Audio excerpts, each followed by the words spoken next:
The country of Iraq can be found in the Middle East. It was originally a part of the Ottoman Empire, who sided with the Central Powers in World War I. Britain invaded Islam, but were soon defeated at the hands of the Turkish army. Britain then gained support from local Arabs and Syrians who were desperate to get away from Ottoman rule after being persecuted for decades.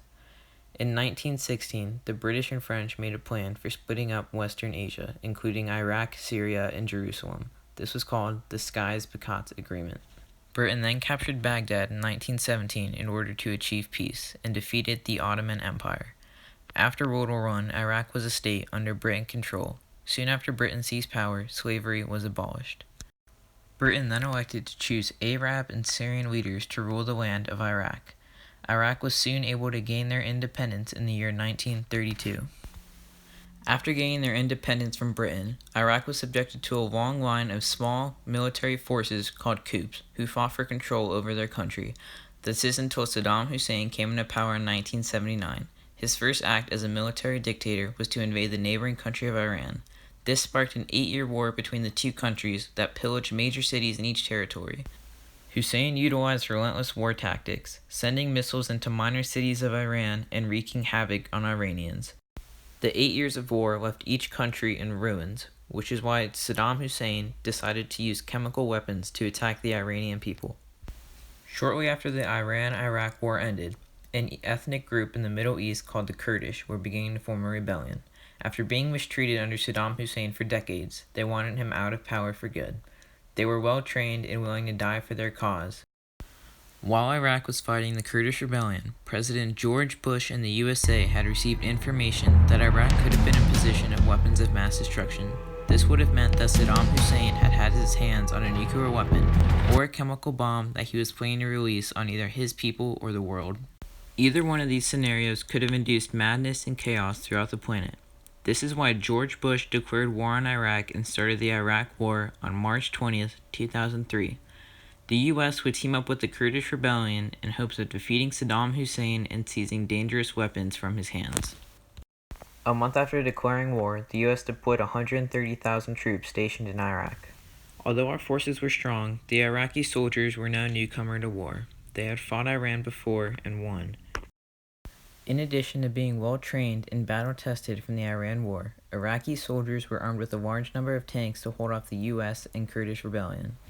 Tyrant leader Saddam Hussein seemed originally unfazed and not bothered by the threat of invasion by the Kurdish rebellion teamed up with the United States troops. He was overly confident in his bountiful supply of tanks and his number of soldiers. But little did Saddam Hussein know that he was about to be subjected to the full force of our Air Force, Navy, and military. On November 8th, Operation Phantom Fury begins. Artillery released a ton of missiles on government and all over the country. Saddam Hussein now rants about those attacks and wants to attack back. The U.S. knew they were in for a war. On March 21st, George W. Bush unites forces from the United Kingdom and Australia to invade Baghdad. Troops start to go into Iraq, and they go over traps and bombs, causing people to be injured. The U.S. knew they were in enemy territory. As troops enter Iraq, their goal was to do house-to-house combat to find the Iranis. But the house-to-house combat did not work, as they returned fire from the Iranis. The U.S. Army was now in a big war. The U.S. won this little battle as they had more air support and destroyed the Iraqis. The U.S. know they were in a big war with this country, the Iraq.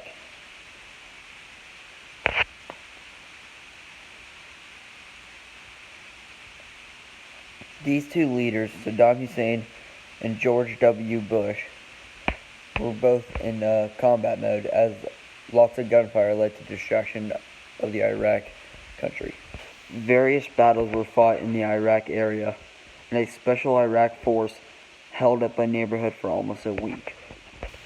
This special force of Iraq consisted of 6 army officials. The forces only consisted artillery and had no air support. All this fighting left mass destruction over Baghdad.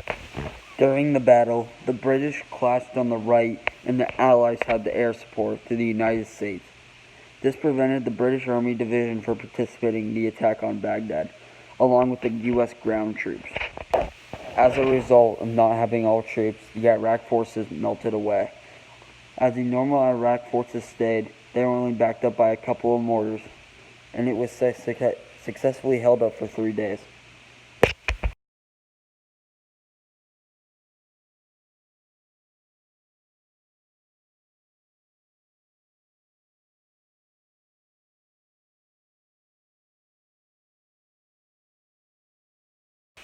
As all these bullets fly, it's just to get Iran to surrender. The Australian, US, and United Kingdom all want to eliminate Iran as it plays a big threat to their country.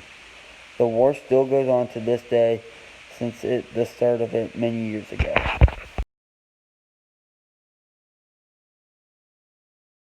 But unfortunately for the people of Iraq, their country is still under control by terrorist powers such as ISIS, who aim to bring down America.